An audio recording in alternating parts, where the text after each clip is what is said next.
All right, ladies and gentlemen, the time has arrived. It is officially SUBIEFEST weekend. It's Saturday. We were supposed to leave 2 hours ago, but we never leave on time. As you can see, Chris is just finishing up packing up, and then we are going to head out, and I am super excited.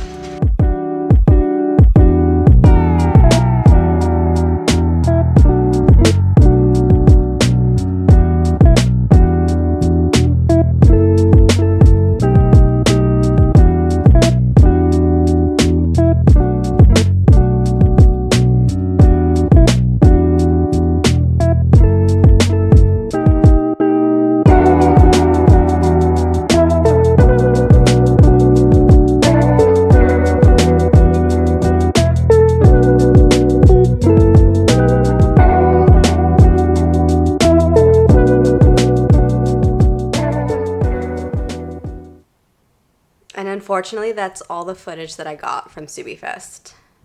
I know, I'm sorry, I suck. But there's a reason why. It was so hot out there. I was so miserable. Both me and Chris were dying because of how hot it was out there. Tried our best to enjoy ourselves, and we did. We had a lot of fun. It was a really great weekend. We tried to go see every booth that we could, and of course we saw a lot of cool cars, which is the whole reason why we go, right? But it was just way too hot. We spent actually most of the day inside the mall that was across the street because of the air conditioning.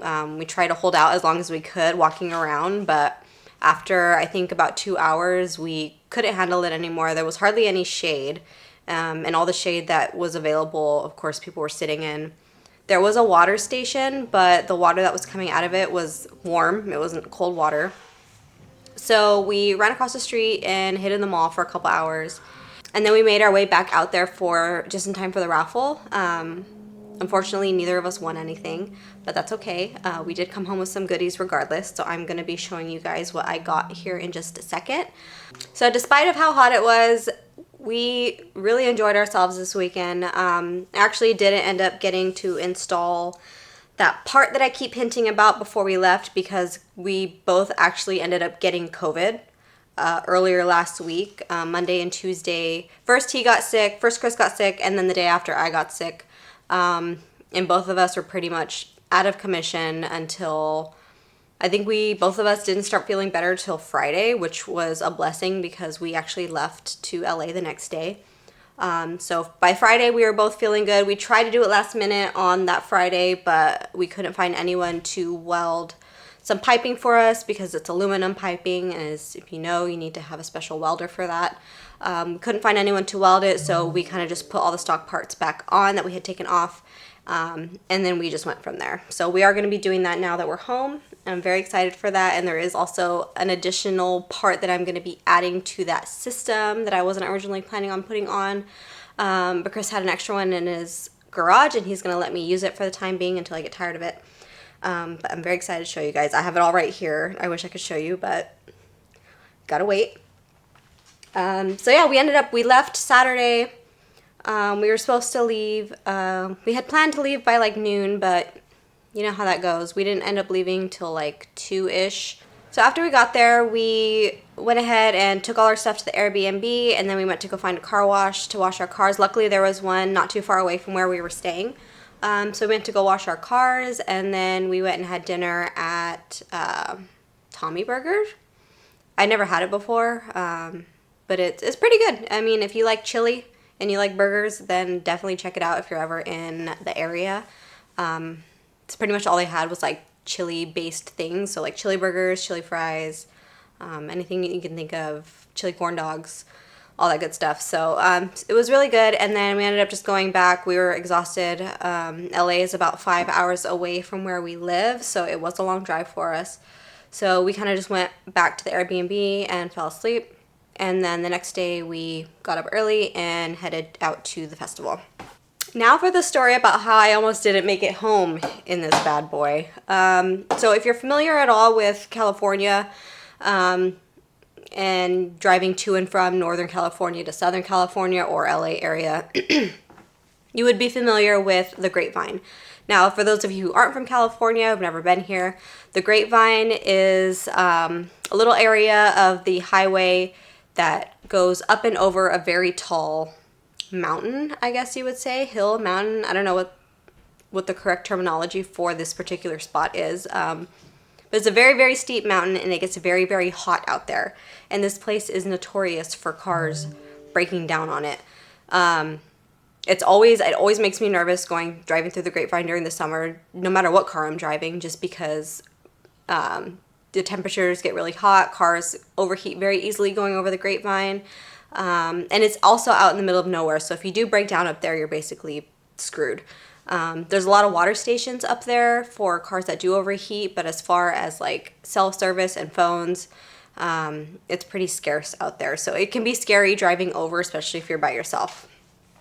So going up and through the Grapevine, we made it all right, actually. My coolant temperatures got up to like 225. I think Chris said his got up to like 230, but neither of us overheated. We made it over. So we get up and over the Grapevine, right? And I'm stoked. I'm like excited. The worst part of the drive is over. The part that I had been stressing about the entire trip, both to and from, was going over the Grapevine. So car made it over. Everything was good. I was excited. There was only like 3 more hours left before we were supposed to get home. Oh, no, like 3.5. 3.5, 4? Something like that. But yeah, maybe about half an hour after we went over the Grapevine, my car started losing power. It didn't happen very fast, but the RPMs kind of slowly just started dropping, and I could feel the car starting to struggle. So I gave Chris a call because he was in front of me, and I was like, hey, I need to pull over. Like, I'm losing power. I don't know what's happening, right? My engine wasn't throwing any codes or anything, or my dash wasn't throwing any codes, so I wasn't really sure what was going on. So we pull over, and there's no codes, right? But the night before, I had gotten a System 2 Rich code, which has happened to my car before. It seems to happen every time I take off my intake, and I think it has something to do with the mass airflow sensor. When I unplug it and then plug it back in, my car just does not like it. So this has happened in the past. Every time I have taken off my intake, usually the following day or the next couple days, I'll end up my car will start running rich randomly, and then usually I just reset it and then my car runs fine, and then it doesn't happen again. But I had actually taken off my intake maybe 2 days before we left because I wanted to put my weather box back on it. Now that I have these giant vents in my hood, I needed to make sure that my intake was going to be covered so that when I wash the car, when it rains, I'm not getting any water in it. So I had taken off the intake, put the weather box back on, and then put everything back together. And then I noticed the day we got to SUBIEFEST after we washed the car, that my car started running rich again. So I reset it. Everything was fine. I went the whole day at SUBIEFEST, fine, no issues. Went the whole drive over the Grapevine, no issues. And then right after we got over the Grapevine, then my car started acting up. So what had happened was when we had gotten over the Grapevine, I guess my car was just dumping way too much fuel, and it was really struggling at that point. So pulled over. It wasn't throwing a code at the time, but I reset my ECU anyway. After that, it still was not running 100%. I could really tell that something was wrong with it. So I drove the rest of the way home at like a slightly higher RPM just to make sure that my AFR wouldn't drop, because it was really wanting to stay at like 11 and 12. So I drove home the rest of the way. I tried not to let it fall below like 3,500 RPM. So I drove most of the way home in 5th gear. It made it, I didn't really have any more issues after that unless I let the RPMs drop. And still to this day, we've been home for 3 days already and my car is still struggling. So I ordered a new front O2 sensor. I'm hoping that's what it is. So that came yesterday. I just need to get the jack from Chris and then I will be able to install that.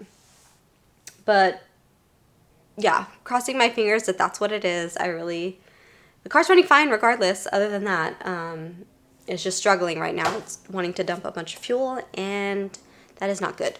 So, gonna fix that. I'm gonna go ahead and install these parts eventually. I just need to order some hardware for one of the clamps, and that should be left for another video. So hopefully the next video will be us installing that. But yeah, now I'm gonna go ahead and show you the goodies that I got from SUBIEFEST. So here are the goodies that I got. I actually had the ticket option that came with the shirt and the goodie bag. Highly recommend upgrading your ticket to include these if you can. But I got this shirt, and I was actually able to get it in a women's small, which I was super happy about because when we went back in 2021, we had gotten there too late, and the only shirts they had left were men's larges. And I'm 5'1", so that was like basically a 10 on me, so I can't really wear it. But I am going to be able to wear this one because it is a women's small. This is what it looks like. It has all the sponsors on the back. And then the front, SUBIEFEST 2024 and California. And then here's what's in the bag, so go ahead and dump it out.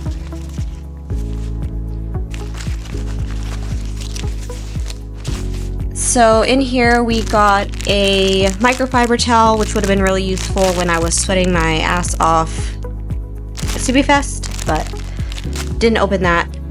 Then it came with some Roblox mud flap playing cards, a couple of lanyards. We have one from R1 Concepts and then a lanyard from Falcon Tires. Came with a very cool cob kazoo, which I still cannot figure out. I don't know how to do these. It was very cute. And then it came with a couple of keychains as well. Looks like a little piston keychain, and then a keychain with the SUBIEFEST logo on it, and then a Liquid Molly air freshener, and then of course it came with a bunch of stickers. We got 2 of these bumper stickers, the SUBIEFEST bumper stickers, and then just basically stickers from all of the sponsors.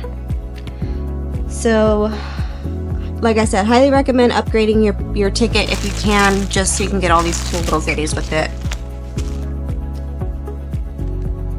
And then here's what I ended up purchasing. I had went to SUBIEFEST with, I wasn't really looking for anything in particular. I was kind of just waiting to see if I saw something that caught my eye that was for sale, and this was it. So I ended up getting some purple lug nuts. I'm really hoping you can see the purple here, but I know the camera can kind of distort colors, kind of weird sometimes, but some purple lug nuts to match my purple wrap. These are going to look really good with my white wheels, and I am super excited to put these on. I got these for $50 at SUBIEFEST. I think it was like a special. Very good price for these, and yeah, super happy. As always, thank you so much for watching. Make sure you stick around because, as you've just heard, I have a bit of work to do on this car. So until then, see you next time.